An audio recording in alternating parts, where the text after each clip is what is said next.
Oremos. Padre nuestro, que estás en los cielos, Señor. Santificado y glorificado sea su santo y bendito nombre.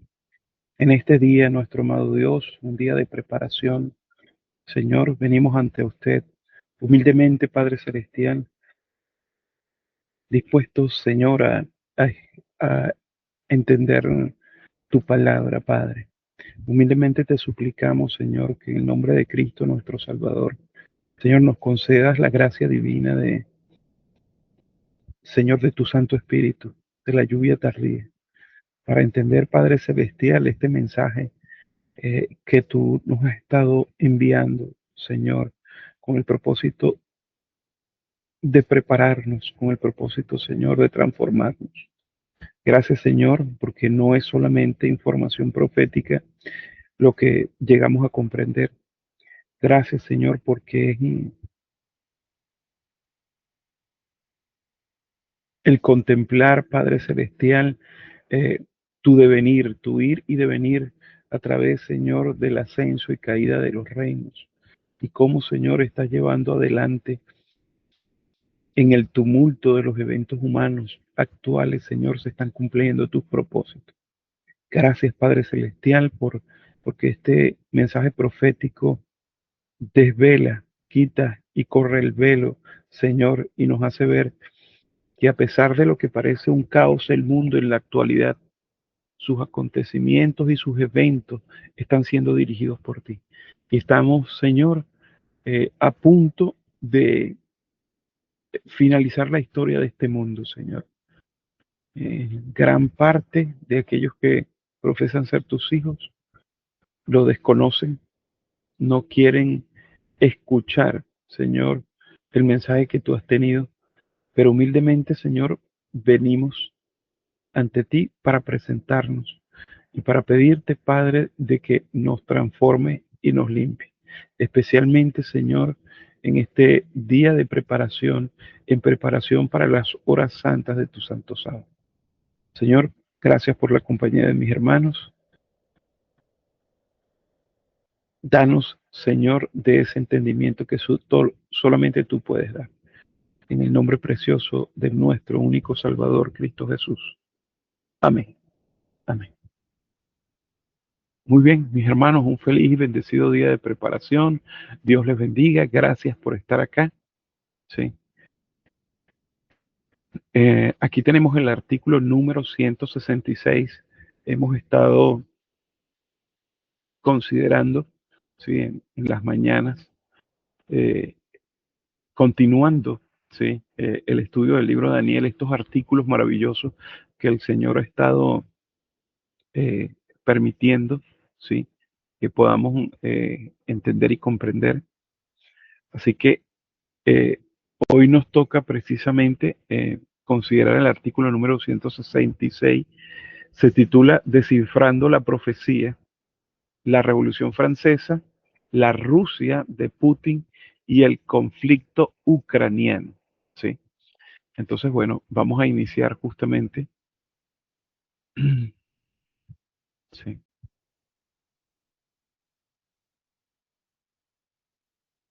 muy bien, justo aquí.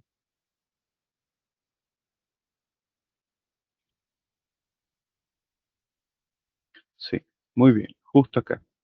Nos dice, sí, al comenzar a considerar la tipificación del tiempo del fin en 1989, por la historia profética del versículo 10, es necesario retroceder en la historia de la tercera generación de ambos cuernos de la bestia de la tierra.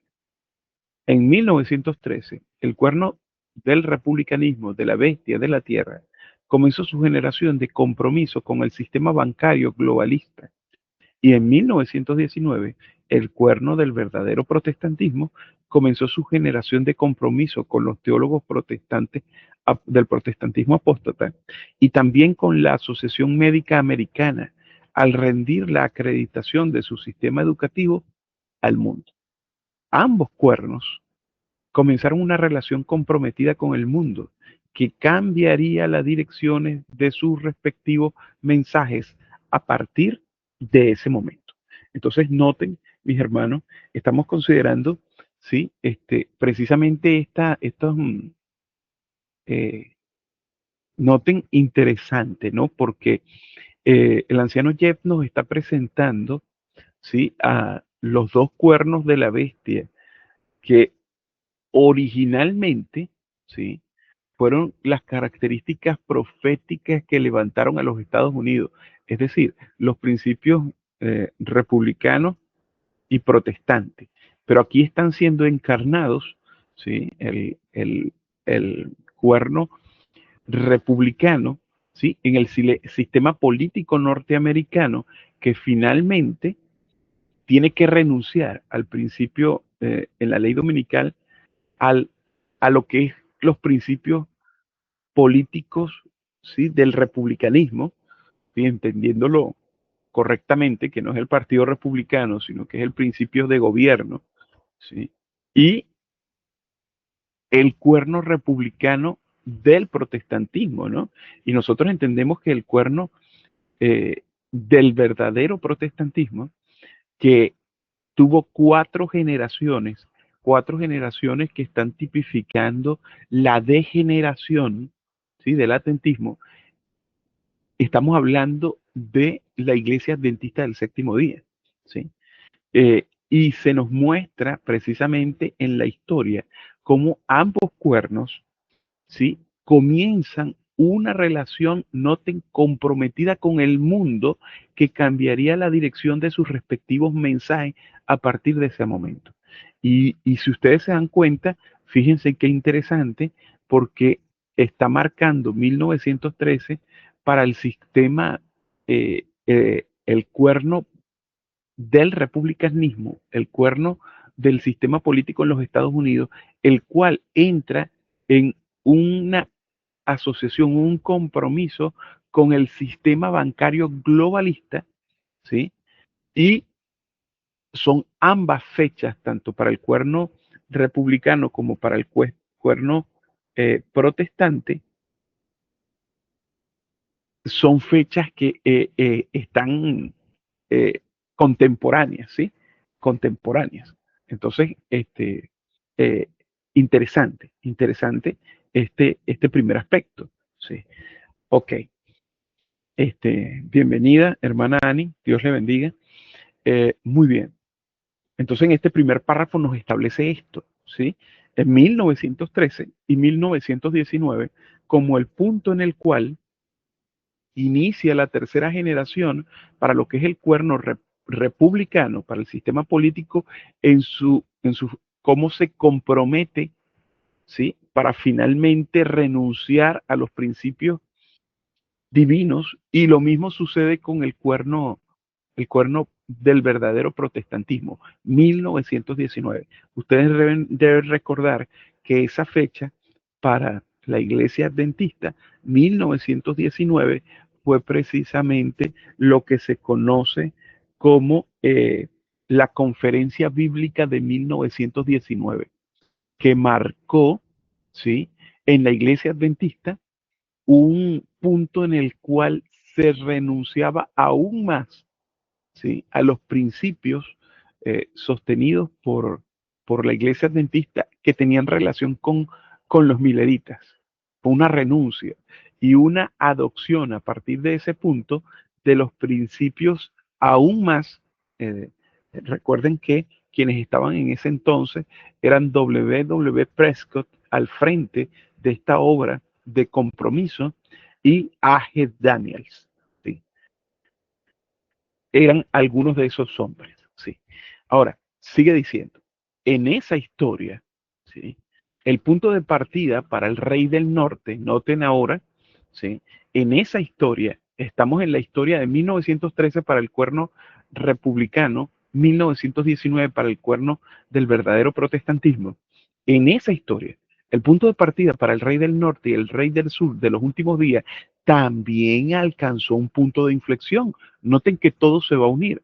El milagro de Fátima ocurrió el 13 de octubre, miren que no es coincidencia, de 1917 en Fátima, Portugal.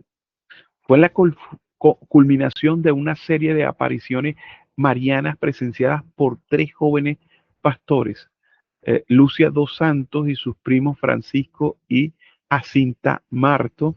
Según los relatos proporcionados por los niños, la Virgen María, identificada como Nuestra Señora de Fátima, se les apareció el día 13 de cada mes desde mayo hasta octubre de 1917. Durante la última aparición, el 13 de octubre de 1917, decenas de miles de personas se reunieron en la Cova d'Airia, cerca de Fátima, esperando presenciar un milagro como lo habían predicho los niños. Según los testigos, el sol parecía cambiar de colores, girar y bailar en el cielo. Este evento llegó a ser conocido como el milagro del sol o el milagro de Fátima.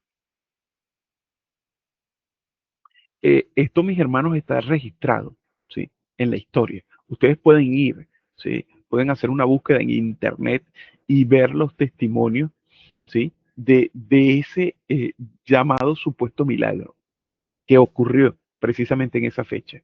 Sigue diciendo, el milagro de Fátima es un evento significativo en la historia y devoción católica. Sí. Ok, mi hermana, no ves nada en la pantalla, ¿sí? Eh, en mi pantalla, no sé si hay alguien más en la sala, si está viendo el artículo. Sí, sí se ve. El artículo. Ok, gracias, mi hermana. Hermana. Creo que debe cliquear para verte a ti y no todo el resto de los cuadritos. Sí, sí, seguramente, mi hermana Ani. Vean su dispositivo, tiene varios recuadros con nombre, debe hacer clic, sí, sobre, en este caso, el que La aparece como... línea abajo que dice. Ya, hermanos, ya me apareció. Perfecto, perfecto. Gracias. Ok, muy bien. Bueno, entonces, noten, sí, lo que se está rastreando aquí, ahora estamos en esto, el milagro de Fátima, sí, un evento que va a marcar lo que vamos a ver acá en el estudio, sí, de hecho, pudiéramos marcar ese momento y ahí es donde vamos en el momento en que el rey del sur, Rusia, sí, es colocada la corona del rey del sur sobre él, ¿ok? Entonces, noten que estamos hablando del milagro de Fátima. Sigue diciendo aquí, el milagro de Fátima es un evento significativo en la historia y de devoción católica y ha sido objeto de muchos estudios, debates e interpretaciones religiosas a lo largo de los años. Los eventos en Fátima han tenido un impacto duradero en la piedad popular, la devoción mariana y la interpretación de temas apocalípticos dentro de la Iglesia Católica. La revolución bolchevique ocurrió en Rusia el 7 de noviembre de 1917, cuando las fuerzas bolcheviques, lideradas por Vladimir Lenin y el partido bolchevique, tomaron edificios gubernamentales clave e infraestructura en Petrogrado, ahora San Petersburgo. Este evento marcó la culminación de la Revolución Rusa de 1917. Miren las fechas, cómo todo está, ¿sí? Estos eventos históricos sobre precisamente personajes proféticos están precisamente cumpliéndose alrededor de la misma fecha. Este evento marcó la culminación de la Revolución Rusa de 1917, que había comenzado con la Revolución de Febrero a principios de ese año, que llevó a la abdicación del zar Nicolás II y el establecimiento de un gobierno provisional. Durante la revolución, ¿sí?, los bolcheviques lograron derrocar al gobierno provisional y establecieron el control soviético sobre Rusia. Noten este cambio. Los bolcheviques proclamaron el establecimiento de un Estado socialista y comenzaron a implementar su programa revolucionario, incluyendo la nacionalización de la industria, la redistribución de tierras y la retirada de Rusia de la Primera Guerra Mundial. La Revolución de Octubre finalmente llegó a la creación de la Unión Soviética y tuvo consecuencias profundas y de largo alcance para Rusia y el mundo, dando forma al curso de la historia del siglo XX. Entonces noten que este evento, ¿sí?, a la par de lo que estaba sucediendo en los Estados Unidos, ¿sí?, a la par de lo que estaba sucediendo en el espiritismo, noten que estamos viendo los tres poderes, ¿sí? Estamos viendo los Estados Unidos de Norteamérica, es decir, el falso profeta, viendo desde el punto de vista de los cuernos protestantes y el cuerno republicano, marcando precisamente en esa fecha, 1913 y 1919, por eventos que cambiarían, ¿sí? Y que conducirían precisamente a la unión de estos tres poderes. Luego estamos viendo el aspecto del catolicismo con su aspecto fuertemente, ¿sí?, del espiritismo por las manifestaciones de lo que sería eh, este movimiento mariano y su impacto en no solamente en el catolicismo, sino en el mundo. Y luego entonces tenemos al rey del sur, ¿sí?, asumiendo precisamente, ¿sí?, este cambio de Rusia, noten, cambio de Rusia a lo que fue la Unión Soviética, ¿sí? Ahí tendríamos los tres. Hermana Bielka. Hermano, buenos días, hermanos. Buenos días. O sea, nos está llevando a un viaje al pasado para que veamos precisamente fechas importantes que se dieron a través de todo lo que se estaba aconteciendo en cuanto a lo que tú acabas de decir. Amén. Desde todo comienza desde 1913, ¿no? Sí. 1917, 1919 con la Ventismo. Ujú. El Y 17 repite con el movimiento bolchevique, que es la revolución rusa de Lenin. Y lo de Fátima, que también ocurre dentro de la bestia, que eso es lo que estoy tratando de compilar. Él está trayendo un estudio viejo aquí, Sí. un estudio viejo y la repercusión que va a tener con el papado al final de nuestro. Está bueno, Ujú. está bueno, sí, Sí, de hecho está rastreando, ¿no? De sí, cómo empieza, sí, esta transformación, eh, que va a conducir al Armagedón, la unión de los tres poderes, ¿sí? sí. Cómo vienen siendo, sí, transformados, puestos al punto para llevar a lo que tenemos, a lo que está prácticamente hoy, ¿sí? Sí, por ejemplo, en mi tiempo, yo me preguntaba ese tema de Fátima, pero bueno, ya uno después lo estudió. Pero la repercusión que tiene para los tiempos nuestros que tuvo, pues, o sigue teniendo, creo. Sí, claro, indudablemente, y bajo el contexto ahora de lo que tenemos de la guerra en Ucrania, de Rusia y Ucrania, ¿sí? Lo que es Occidente, ¿sí? Enfrentado con precisamente con esta Rusia, este, esto que han llamado eh, sí, los comentaristas geopolíticos, la Guerra Fría 2.0, ¿sí? Que ha estado nuevamente. Sí. Entonces, bueno, noten todo esto. Ahora se nos va a indicar precisamente, el anciano Jeff nos dice, Jesús ilustra el fin con el principio, y para poder ver completamente al rey del norte y al rey del sur de los últimos días, es necesario entender sus comienzos. ¿Sí? Noten, entender sus comienzos es lo que nos está mostrando, ¿sí? Los reyes literales del sur y del norte, que se identifican en el capítulo 11 de Daniel, se definen como el poder que gobierna el área literal de Egipto como el rey del sur y el poder que gobierna el área geográfica literal asociada con Babilonia como el rey del norte.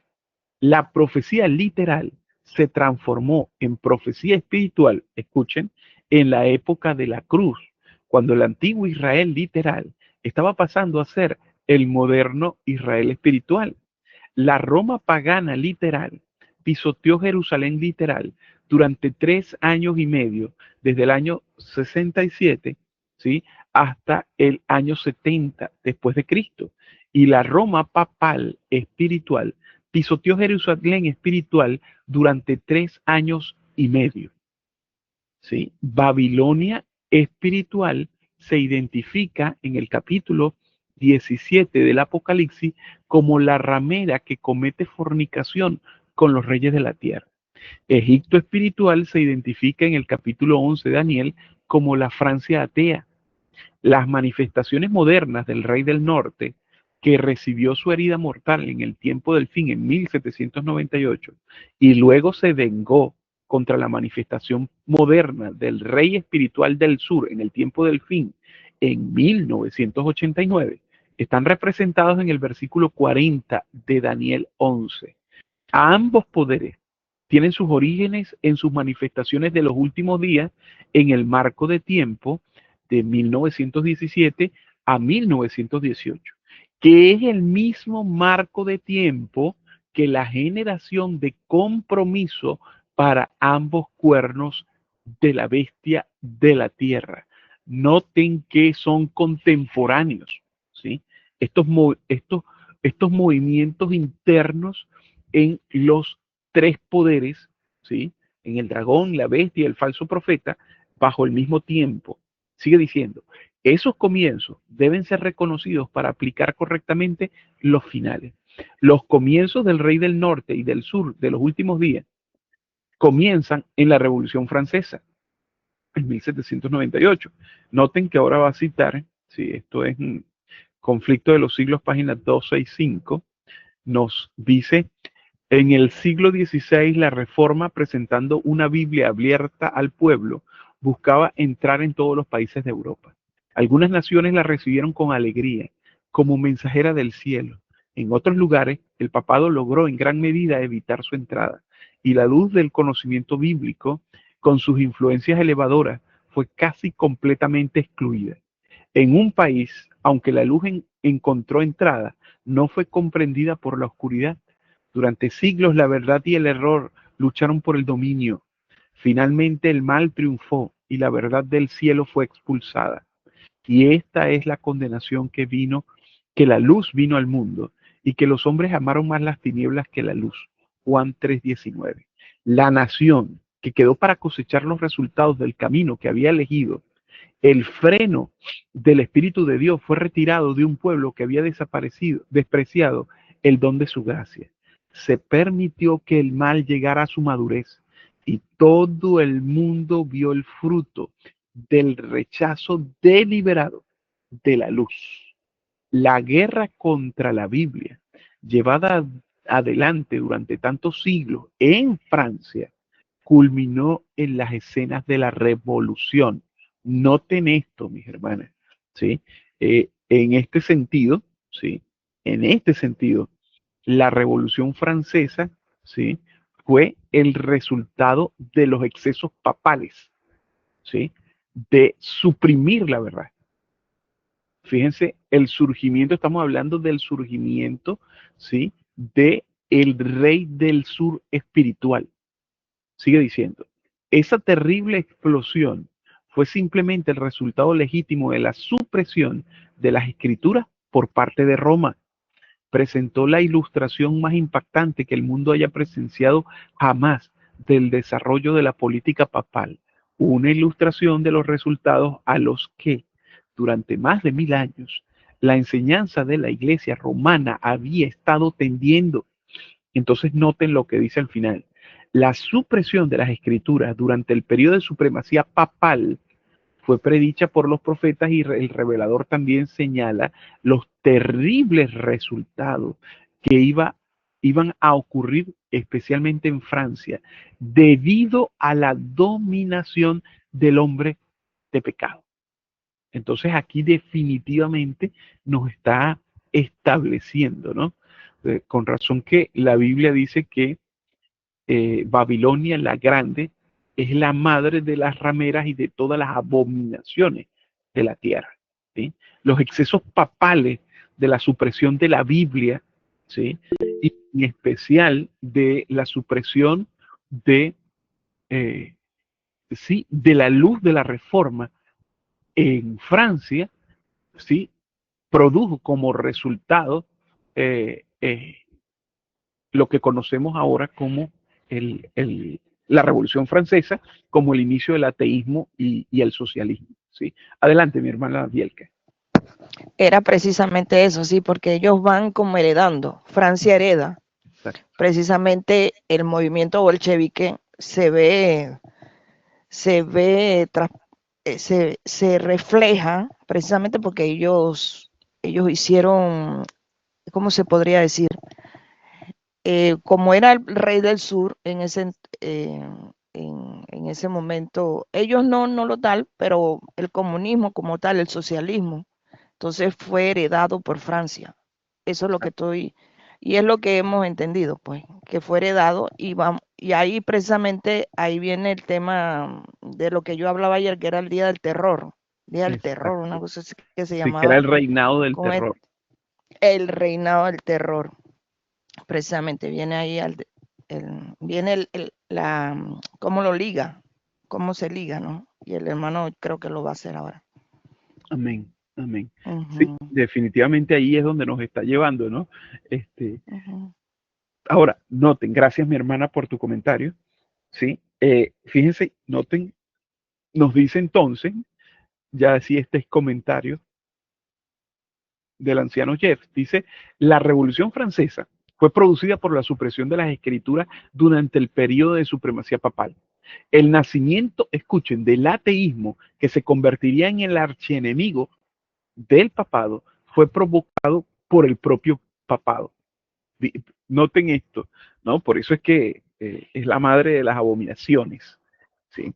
La Revolución Francesa tuvo lugar de 1789 a 1799, ¿sí? Esto es lo que es lo que mencionaba mi hermana, ¿sí? Pero el espíritu revolucionario ateo comenzó en Francia, continuó extendiéndose por Europa y más allá. 18 años después del fin de la Revolución Francesa comenzó la Revolución Rusia, ¿sí? En Rusia. La revolución del ateísmo que comenzó en Francia terminó en Rusia. Y en 1917, Rusia se convirtió en el representante profético de la nación simbolizada por el ateísmo de Egipto. El poder del dragón, representado como el rey del sur, había migrado de Francia a Rusia. Entonces noten, ¿sí? Noten que nos está dando precisamente el inicio, el comienzo del rey del sur cuando pasa esa transición que pasa de la Revolución Francesa en 1798, como dándole, aceptándole una herida mortal al papado como resultado, ¿sí? De lo que nos está diciendo acá, de este archienemigo del papado, ¿sí? Que finalmente se traslada, ¿sí? Hacia Rusia, ¿sí? Continuando precisamente la historia de Daniel 11, el versículo 40, que nos conduciría ya no a 1798, sino a lo que vendría a ser la venganza del papado, pero ya no sobre Francia, porque ya no tenía la corona del rey del sur, quien ahora la tenía para 1989, mucho antes, estamos viendo que fue en 1917, que recibe esa corona, sería Rusia, que finalmente se convertiría en la Unión Soviética, la Unión de Repúblicas Socialistas Soviéticas. ¿Sí? Estamos viendo eso. Ahora dice, la revolución en Francia fue representada políticamente y proféticamente por Napoleón Bonaparte. Y en ese sentido, Napoleón representa el primer líder de una nación establecida en una revolución provocada por el ateísmo de Egipto. El narcisismo, escuchen esto, de Napoleón es adecuadamente repetido por el narcisismo de Putin, ¿sí? De Vladimir Putin. No, noten esto, ¿no? El primero, el primer líder de una nación establecida, una revolución provocada por el ateísmo de Egipto, y Putin vendría a ser el último, ¿sí? eh, líder de una nación establecida, ¿sí? Sobre el ateísmo de Egipto. Mi hermana Bielka, adelante. Discúlpeme por la intervención, No, pero tranquila, mi mira, hermana, este es un estudio. sí, cuando estudiábamos estos temas, hacían el paralelo de Lenin, de Vladimir Lenin, Ujú, con Vladimir Putin, exacto. precisamente. Y aunque nosotros sabemos que fue la transición esa, o no la transición en el simbolismo de Rey del Sur, ¿cierto? ¿No? Ujú, De Egipto a la representación simbólica que nosotros conocemos acá proféticamente que pasó a Francia. exacto. Pero en los estudios nos lleva a reconocer cuando ese socialismo, eso que va en contra de la Biblia, de la palabra de Dios, se levantó precisamente con que derrocaron al zar, al zar, a un zar, ay que se me olvidó el nombre, derrocaron al zar y entonces se colocó Lenin. Entonces, cuando hacíamos el paralelo en ese estudio, se ponía precisamente el carácter de Vladimir Lenin con Vladimir Putin. O sea, haciendo las características que nosotros hemos hecho en Ujú, cuanto al capítulo 11, precisamente con ese cuarto rey, ese cuarto gobernante de Medo Persa, con Donald Trump. Entonces, exacto. es importante cuando se hacen eso y juegan un papel bien importante para entender la característica de los líderes actuales, cuando se nos lleva atrás a conocer el carácter de los anteriores. Exacto. Pero aunque en ese momento ellos no representaban proféticamente, ya ellos traían el tema de esa doctrina del que iba a ir en contra de Dios, que es el ateísmo, y que hereda, pero simbólicamente y proféticamente se le asigna directamente, primeramente a Francia, y después lo vamos a ver que lo hereda es Rusia, en Amén. este caso, ¿no? Ajá, eso. Sí, precisamente, sí, lo que tú estás mencionando es precisamente la hilación que se nos está trayendo, ¿no? Es algo, si bien es algo que ya hemos comprendido, los que hemos estado estudiando esto de hace años, este tema de hace años, sí, Ujú. ahora es presentado precisamente en el contexto, porque todo esto está siendo traído para lo que es el mismo título de este artículo, ¿no? La guerra en Ucrania. O sea, para poder ubicarnos qué es lo que está sucediendo con el rey del sur y qué es lo que va a suceder. ¿Sí? Exactamente.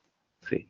Que es precisamente a donde nos lleva, es al tiempo en el cual este último rey de el rey del sur, que es Vladimir Putin, sí está en el tiempo precisamente en el cual, lo que tú has dicho, en el tiempo de este rey, según Daniel 11:2, en el entendimiento de la verdad presente, que tipifica a Donald Trump.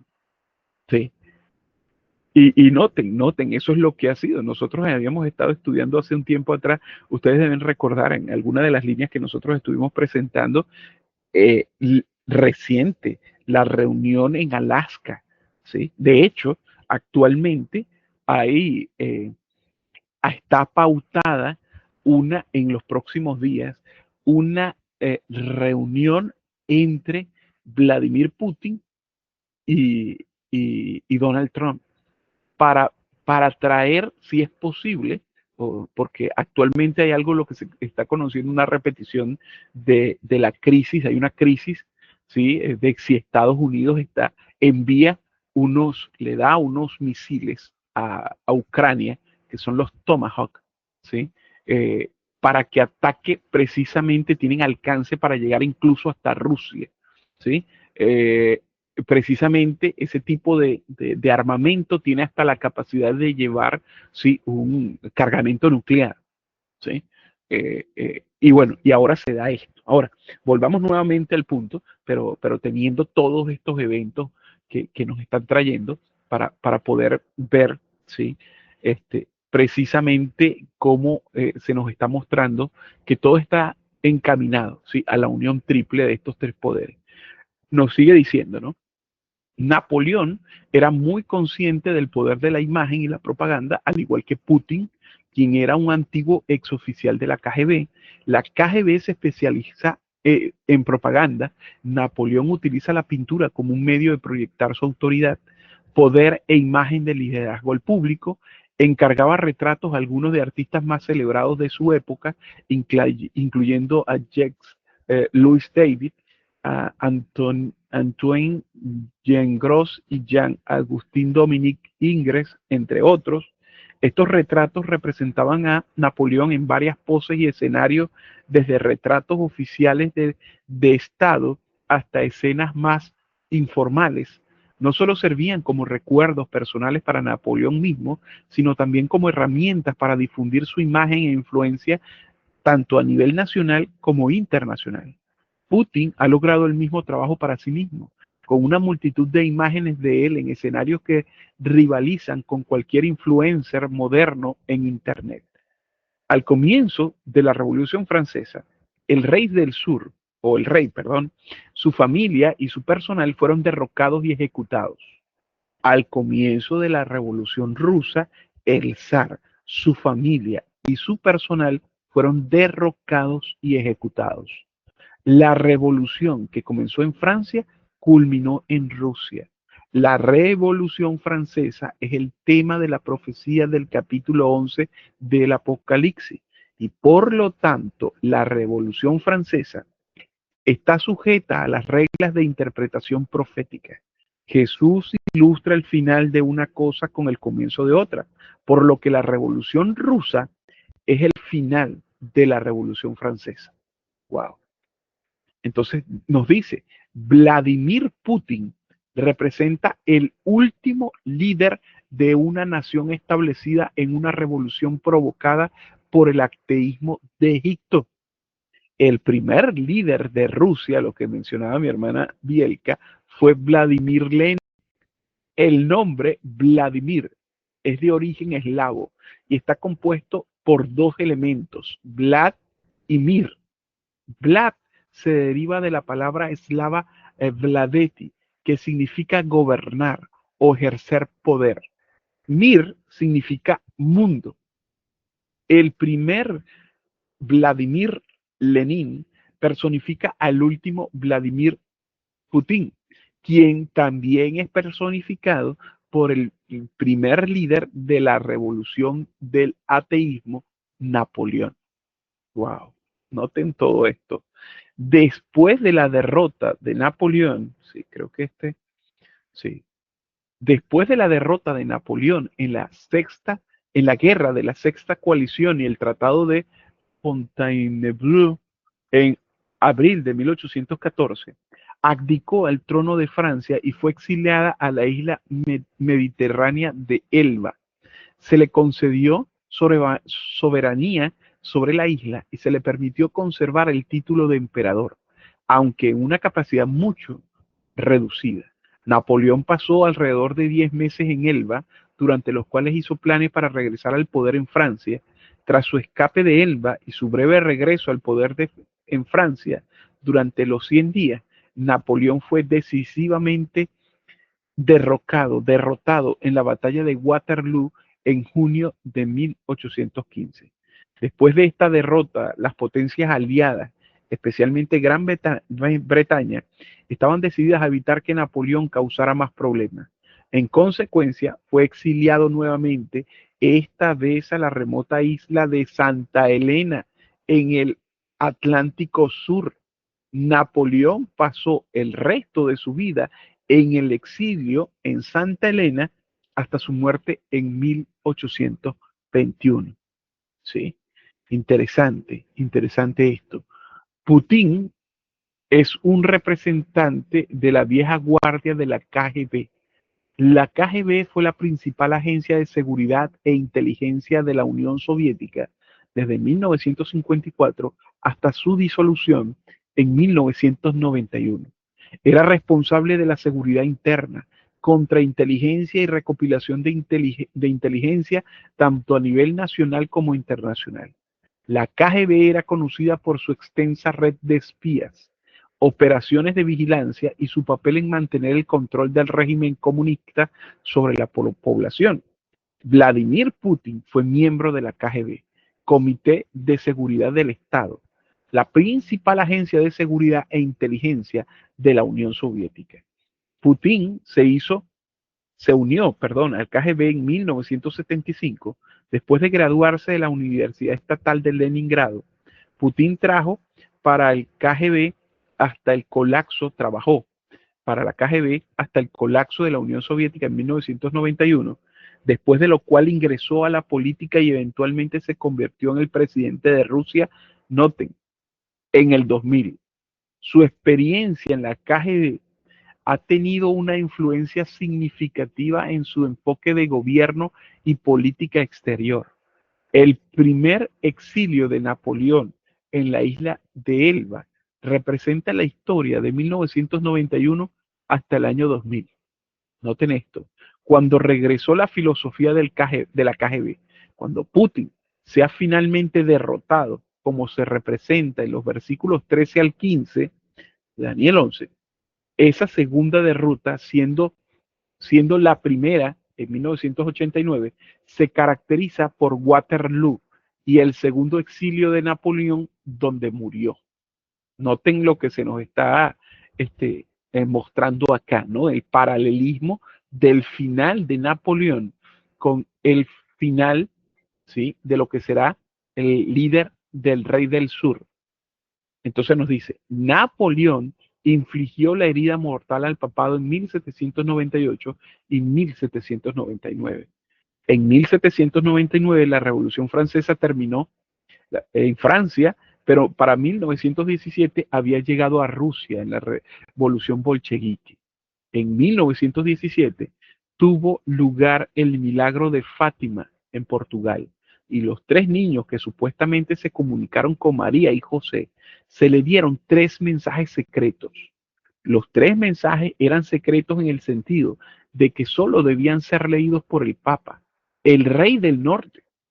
Los mensajes dirigieron al Papa a convocar una reunión especial con los líderes de la Iglesia Católica y celebrar una ceremonia especial para dedicar a Rusia, que acababa de convertirse en Rusia comunista el año anterior, a la Virgen María. Los mensajes contenían una advertencia de que si el Papa se negaba a cumplir con el mandato de dedicar a Rusia a María, el mundo sufriría otra guerra mundial. La Primera Guerra Mundial iba a terminar el mes después del milagro, ¿sí? Los mensajes de Fátima se convirtieron en una estructura para la interpretación profética católica conservadora. Identificó una lucha dentro de la Iglesia Católica entre el catolicismo conservador, representado por el Papa Juan Pablo II y el Primer Concilio Vaticano, y el catolicismo liberal, representado por el actual Papa Desierto y el Segundo Concilio Vaticano. Sí, noten que está precisamente aquí se nos está ilustrando lo mismo que ha estado sucediendo, ¿sí?, en los Estados Unidos, esta lucha entre este poder conservador, el sector conservador, ¿sí?, representado precisamente por Juan Pablo II, y la ala dentro del papado representando el liberalismo, ¿no? Por el Papa, que para cuando fueron escritos estos artículos, ¿sí?, todavía estaba vivo el representante de esa ala liberal, que era Francisco Bergoglio. ¿Sí? Adelante, mi hermana. Carlos, cuando hablan ahí de las apariciones a los niños, había una situación. ellos querían, según las cartas, querían recuperar esa área, ese estado, Exacto. porque ellos antes eran una religión, eh, creo que eran católicos, ¿no? Sí, Eran católicos y habían perdido completamente y entonces el poder ateo había tomado control de un área católica. Ese era el compromiso que tenía Juan Pablo II, de exacto. recuperar nuevamente esas áreas que después fue un chasco, porque todas esas naciones cuando fueron nuevamente en, en 1989 se da el tema de la caída del muro y la desintegración de la Unión Soviética como el bloque soviético. Entonces esas naciones no toman el catolicismo, sino se le van eh, para otra línea, protestante, el otro, menos católica. Entonces Menos, fue un chasco para Juan Pablo II. Pero lo que quería resaltar aquí era un punto muy importante. El punto es que viendo mira que vemos a Juan Pablo II en esa situación, cuando eso pasó entre los años, la Primera Guerra Mundial, si mal no recuerdo, comenzó en 1914 sí, y terminó en 1918. Precisamente lo que está abordando ahí el hermano Jeff. exacto. También quiero tocar un punto que tú señalaste anteriormente, el tema Waterloo. Esa batalla de Waterloo que Napoleón pierde al retornar, eh, y el símbolo que representaba a Napoleón, me explico, Ujú. el símbolo que representaba a Napoleón que estaba tratando de volver, pero es como es tumbado en esa primera batalla. No sé si va a tener una repercusión para nosotros acá, ese ejemplo, ¿no? Solamente como una pregunta. Pero veo que Waterloo sabemos que queda en Rusia Ujú. y Napoleón tuvo problemas con el tema clima.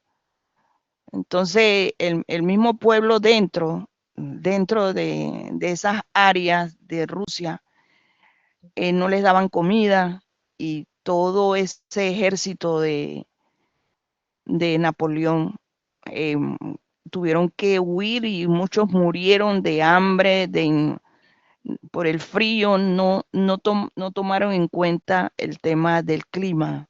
Pensaban que iban a lograr la victoria, pero de esa manera fue derrotado Napoleón. Por el clima y por la unión de un país que, que tomó control y cuando ellos llegaban no le daban comida, no nada, y murieron de esa manera. Entonces, son cosas bien interesantes en cuanto a la historia, ¿no? Ujú. Que el Sí, hermano no lo menciona ahí, pero que son importantes, como un pueblo se unió para eso. Pero, y no se levantó Napoleón ahí, sino que perdió y ya fue sí. derrocado, pues. Ujú.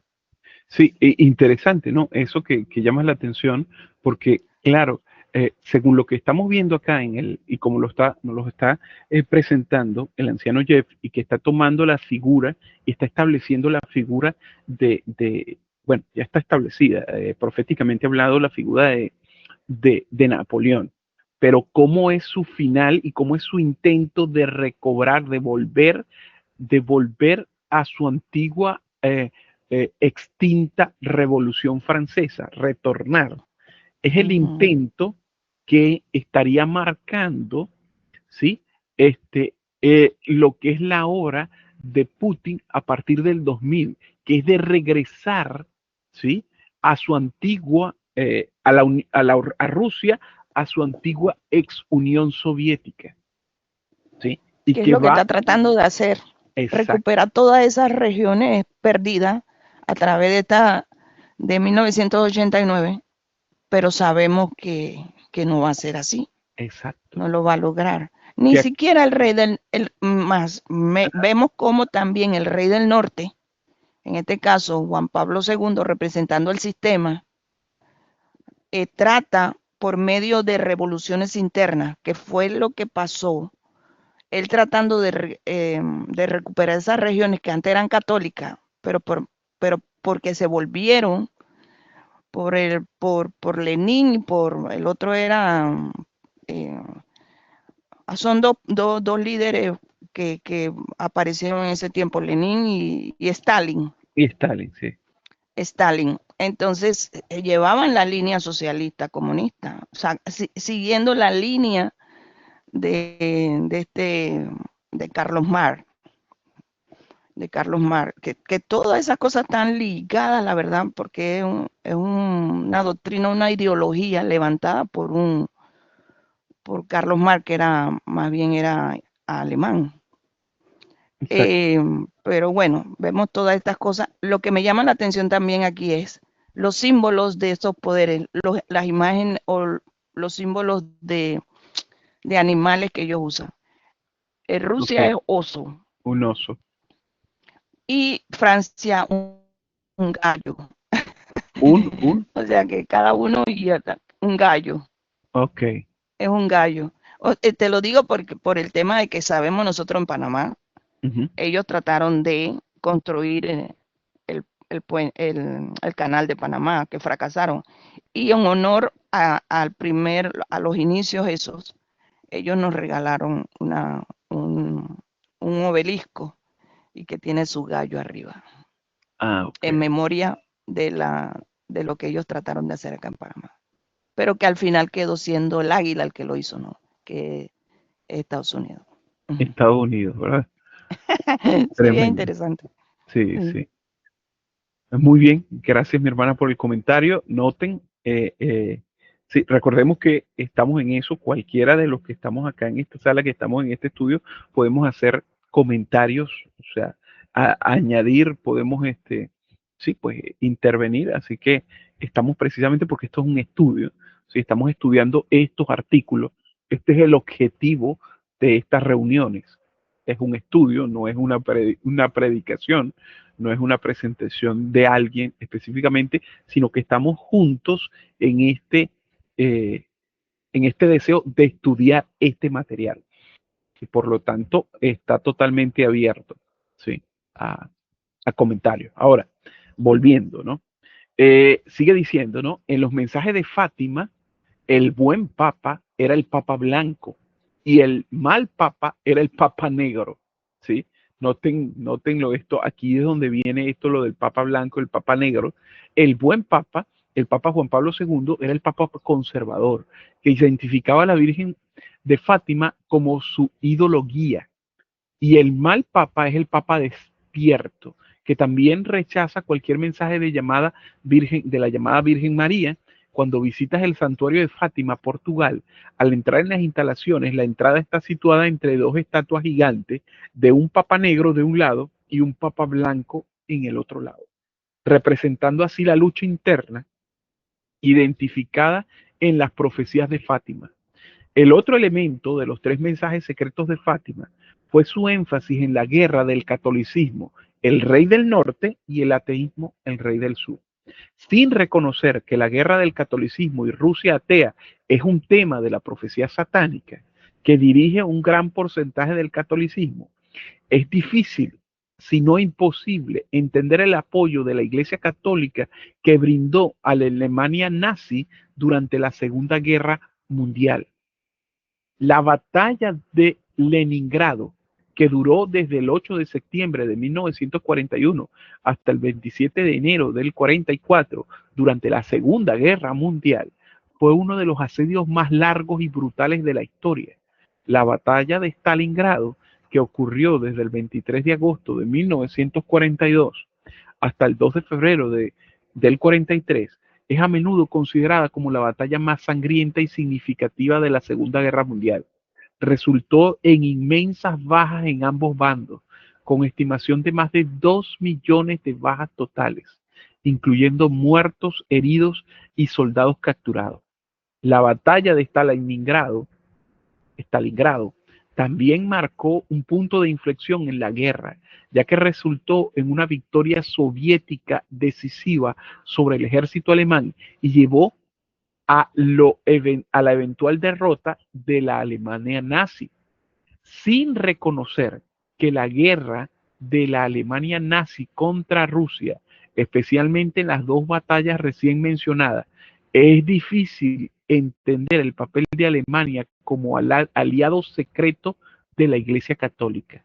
Sin comprender las premisas de una guerra espiritual entre el catolicismo, motivado por la profecía satánica de María de Fátima, contra el ateísmo de Rusia y posteriormente la Unión Soviética Comunista, se pierde la lógica del que el catolicismo haya ocultado secretamente y luego transportado criminales de guerra nazis alrededor del mundo después de la Segunda Guerra Mundial.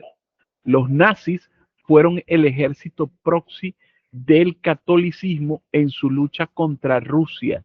Noten, los nazis fueron el ejército proxy del catolicismo en su lucha contra Rusia.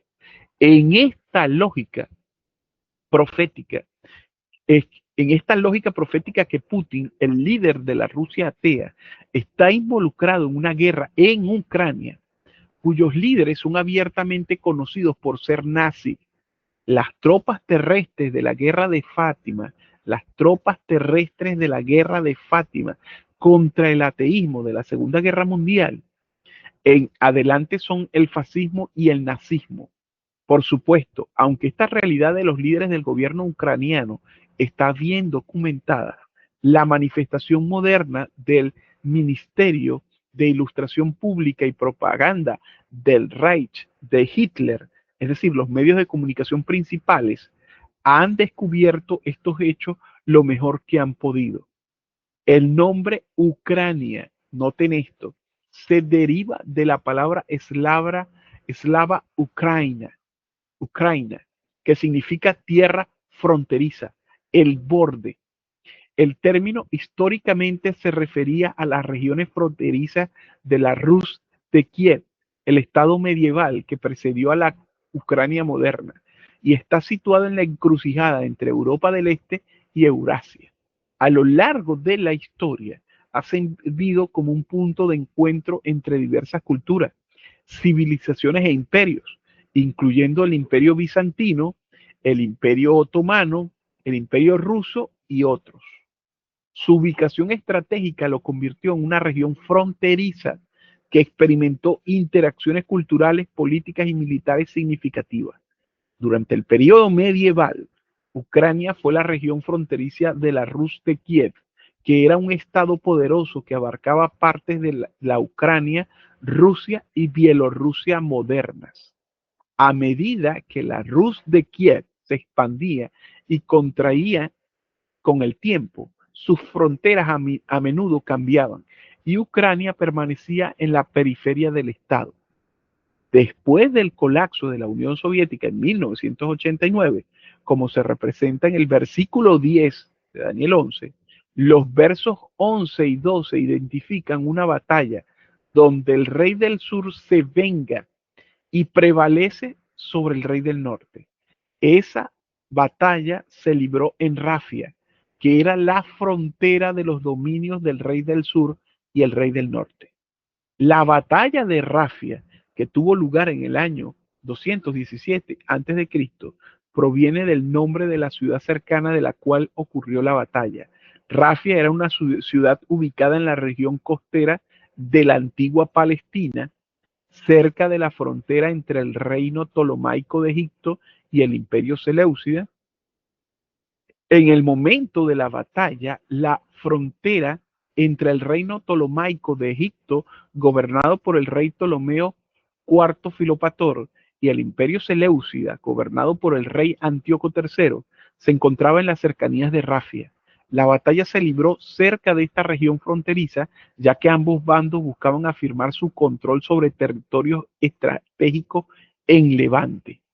La antigua ciudad de Rafia se encontraba cerca de la ciudad moderna de Rafah. Rafah es una ciudad situada en el sur de la Franja de Gaza, que forma parte de los territorios palestinos. Noten esto porque o por lo menos en el tiempo que se escribía esto, ¿sí? Luego del 7 de octubre y del la respuesta, el inicio de la guerra de Israel sobre el ataque de Hamás el 7 de octubre de 2023, ¿sí?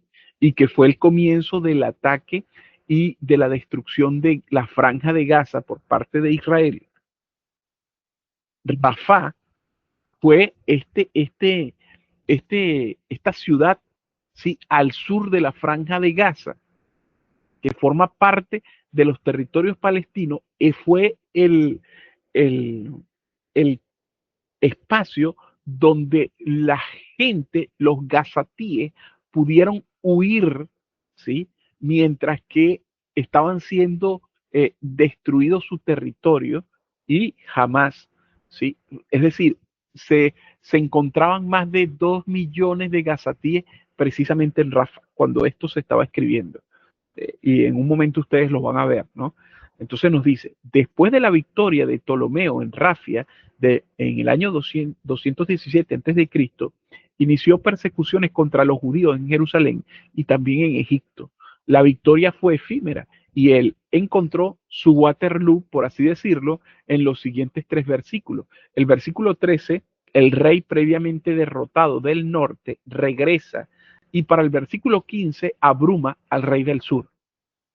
La victoria de Putin en Ucrania, estamos hablando de hoy, la victoria de Putin en Ucrania será utilizada por Putin. Bueno, está siendo utilizada por Putin. Un ex oficial de la KGB especializado en propaganda para probablemente exponer las raíces nazis del liderazgo ucraniano y también exponer a aquellos en el mundo occidental que apoyan al régimen por codicia económica, y sin duda también exponer los sitios negros y laboratorios biológicos ocultos empleados por los globalistas que han sido financiados por los contribuyentes de Estados Unidos.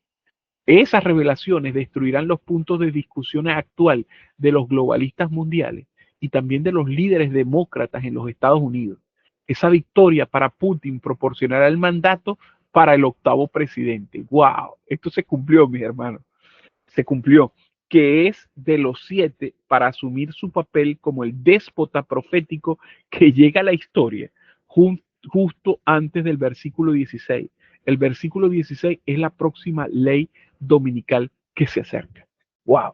Tremendo, tremendo, porque esto que fue escrito en abril de 2024, que fue muchísimos o varios meses antes, más de 6 meses, ¿sí?, adelante, iba a ocurrir lo que nosotros ya es historia para nosotros, las elecciones, ¿sí?, de 2024, en las cuales Donald Trump se convirtió en el 8º presidente desde 1989, siendo de los 7, porque volvió a su segundo mandato, ¿sí?, y que precisamente eh, marca el punto en que los líderes demócratas globalistas en los Estados Unidos vinieron a ser precisamente derrotados con aquella, ¿sí?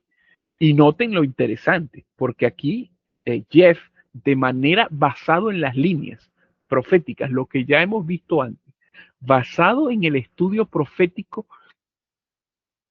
llega a la conclusión, ¿sí?, noten cómo lo dice, esa victoria para Putin proporcionará el mandato para el 8º presidente, que es de los 7.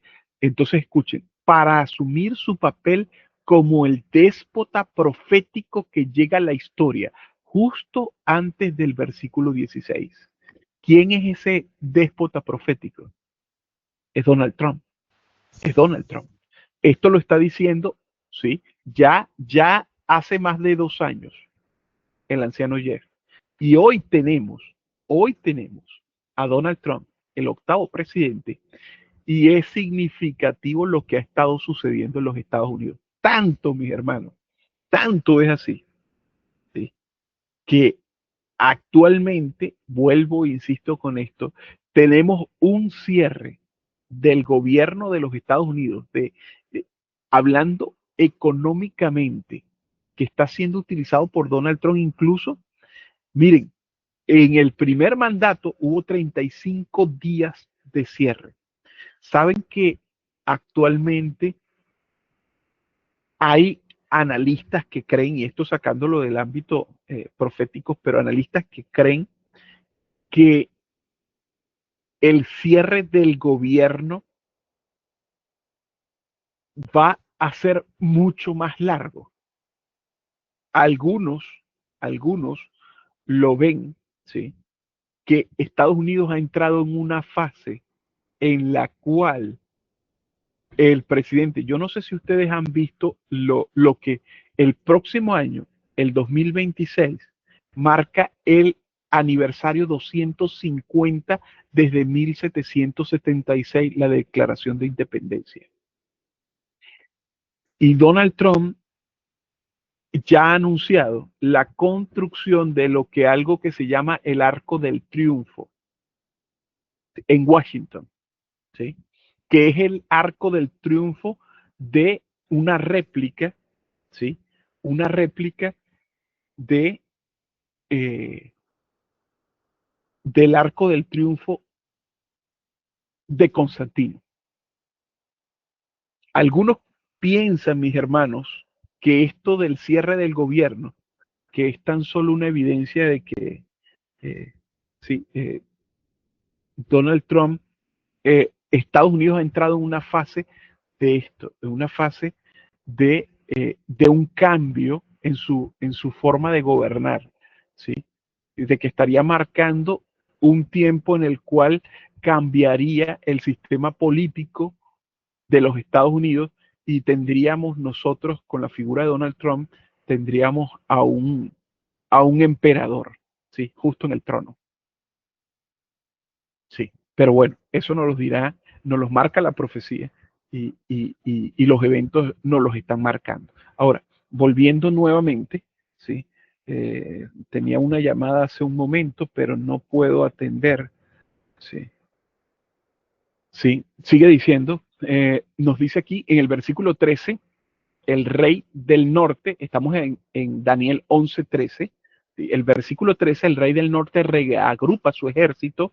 ¿Sí? Y en el versículo 14, Roma pagana es introducida en la historia por primera vez. Aunque no es el rey del norte, Roma en ese momento se le identifica como el símbolo que va a establecer la visión y como el poder que se exalta a sí mismo y luego cae. Después de la victoria de Putin en la guerra de Ucrania, el papado comenzará a elevarse en la política mundial. ¿Sí? Ustedes no se acuerdan, ustedes se acuerdan de la muerte de reciente, la muerte del Papa Francisco. Ustedes recuerdan que hubo una fotografía donde fueron los líderes de todas las naciones, especialmente estuvieron allí el presidente Trump y estuvo Vladimir Zelensky.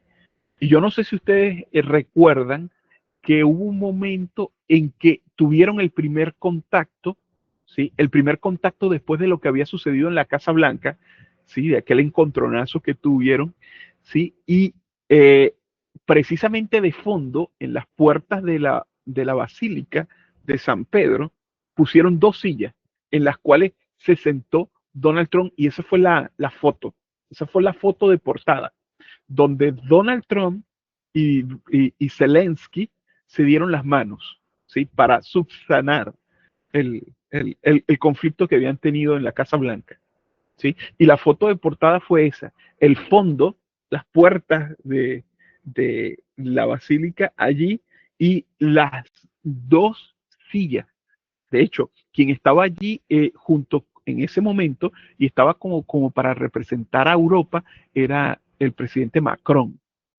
Y se ve en cómo Donald Trump eh, saca de la escena a Macron y traen solamente dos sillas, tanto para él como es como, sí, dejando de lado, era el momento para precisamente entrar, continuar en esto lo de la guerra. Muy significativo, interesante porque está en el contexto de esto que nos está diciendo, de cómo el papado, después de la victoria de Putin en la guerra en Ucrania, el papado comenzaría a elevarse en la política mundial. Y es interesante porque Bergoglio, ¿sí? Murió, Y luego entonces emergió, fue electo el primer papa americano, el primer papa estadounidense. Interesante. Ahora nos sigue diciendo, ¿sí? Entonces, después de la victoria de Putin en la guerra en Ucrania, el papado comenzará a elevarse en la política mundial justo antes de la ley dominical en el versículo 16. La Revolución Francesa y su conexión con la Revolución Rusa, Napoleón y Putin, el milagro de Fátima y sus tres secretos, la alianza secreta entre el Vaticano y Hitler, la alianza secreta entre el Vaticano y Reagan, son todas ruedas proféticas que se intersectan en la historia de los versículos 11 al 15, que ocurre durante la historia del 11 de septiembre del 2001 hasta la ley dominical en los Estados Unidos.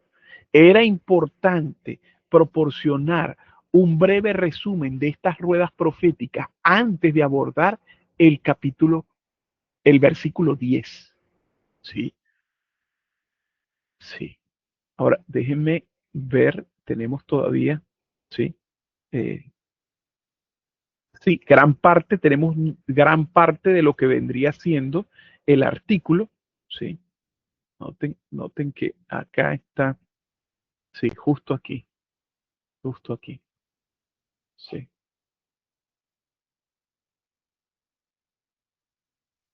ok. Entonces, mis hermanos, yo creo que pudiésemos, ¿sí? Pudiésemos precisamente hacer un alto para dividir, ya que hay gran parte para poder hacer eh, una segunda reunión sobre nuestro próximo estudio sobre esta segunda parte del capítulo. ¿Sí? Noten justo acá que haremos precisamente sería un punto en el propio artículo que nos está estableciendo, hasta este párrafo nos está estableciendo, ¿sí? De manera concisa el objetivo de toda esta historia. Lo voy a volver a repetir, la Revolución Francesa y su conexión con la Revolución Rusa, Napoleón y Putin, el milagro de Fátima y sus tres secretos, la alianza secreta entre el Vaticano y Hitler, la alianza secreta entre el Vaticano y Reagan, son todas ruedas proféticas que se intersectan en la historia de los versículos 11 al 15, que ocurren durante la historia del 11 de septiembre del 2001 hasta la ley dominical. Interesante eso, en los Estados Unidos. Era importante, dice el anciano Jet, proporcionar un breve resumen de estas ruedas proféticas antes de abordar el versículo 10. Entonces aquí vemos precisamente pues un punto, ¿sí? Que todo lo que he presentado hasta este momento, que es lo que hemos cubierto en este estudio, ¿sí? Precisamente llega a este punto. Para entonces ahora, ¿sí? Proporcionarnos, ¿sí? Un entendimiento profético del versículo 10 de Daniel 11. Y lo que está a continuación es precisamente parte de esto mismo. Así que, sí, vamos a hacer un alto aquí, ¿sí? Y vamos a dejar el resto para considerarlo en en nuestro siguiente reunión profética, en la cual haremos, ¿sí? Un resumen, ¿sí? De lo que hemos visto hasta aquí. Incluso, aunque no he tomado el tiempo para trazar la línea, aquí hay unas líneas interesantes, mis hermanos, que necesitamos verlas, necesitamos, ¿sí? Compartirlas. No sé si hay algún comentario, ¿sí? Ya para finalizar, algún aporte. Muy bien, muy bien. Entonces vamos a finalizar justo aquí, ¿sí? Tal cual como acabamos de mencionar, vamos a terminar entonces con una palabra de oración. Notemos que estamos precisamente, es lo que estamos, déjenme mostrarlo porque si esto es parte, ahora sí lo tengo acá, sí, sí, esto es precisamente parte de lo que estamos estudiando, esta línea, sí, esta línea, sí, estamos justamente acá, el versículo 10, sí, el versículo 10. Noten que los versículos 11 al 12, que es la batalla de Rafia, es donde estamos posicionados históricamente, y es donde precisamente en el estudio estamos cubriendo todo el contexto de entendiendo el versículo 10, ¿sí? Como esta línea que nos conduce desde 1989 hasta la ley dominical, el versículo 16, ¿sí? Que nos está tipificando esta historia. Así que bueno, mis apreciados hermanos, la invitación es, ¿sí? Eh, sé que no hemos tenido en las noches, ¿sí? Nuestro estudio.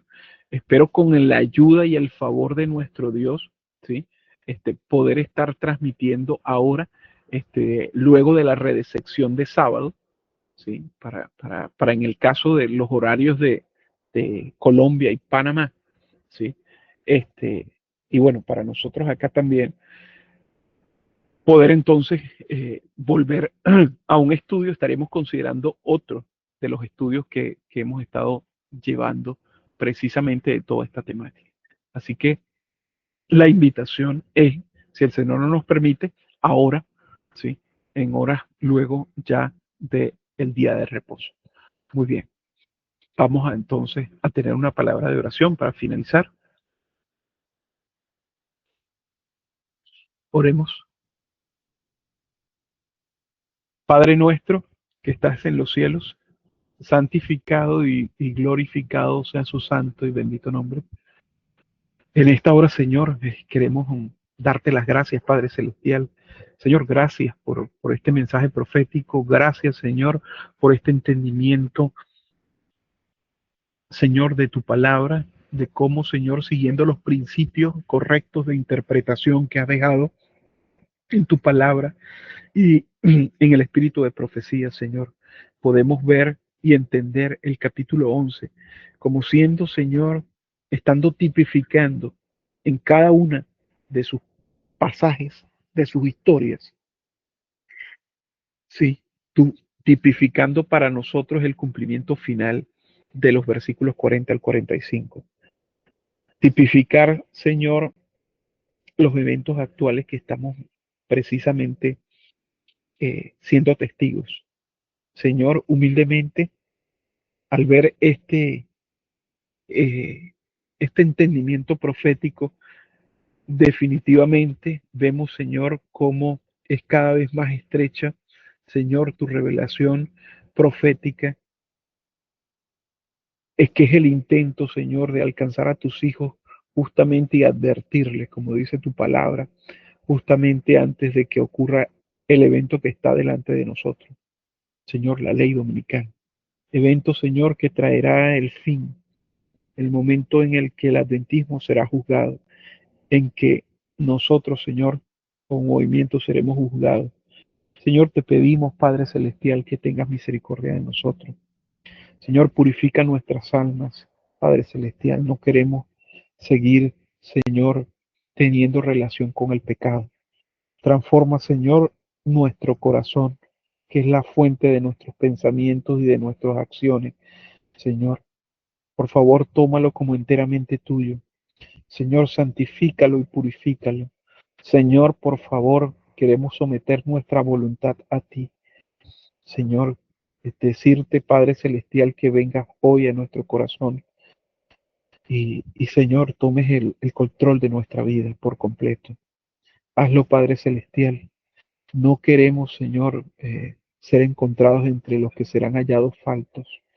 Señor, queremos, Padre Celestial, eh, ser instrumentos tuyos, no solamente ahora, Señor, sino en el momento en que tú exaltes precisamente a los 144,000 para hacer enseña entre las naciones y para hacer tu bandera, Padre Celestial, en un mundo que está ya dispuesto, Señor, a pisotear tu ley, a pisotear tu santo sábado.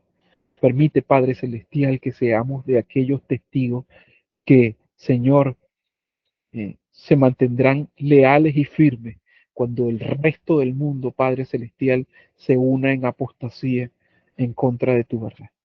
Señor, no queremos ser parte de aquellos que finalmente caerán. Queremos, Señor, estar en tus manos preciosas. Levántanos, Padre, con la bendición de que tú nos has escuchado y de que tú nos vas a proporcionar todas estas cosas. En el nombre precioso de nuestro único Salvador, Cristo Jesús. Amén. Amén. Feliz y bendecido día, mis hermanos. Dios les bendiga. Dios les bendiga. Dios le bendiga, hermanos, y a todos los hermanos presentes. Amén. Feliz y bendecido día, hermano. Amén, mi hermano. Sí. Bendiciones para todos.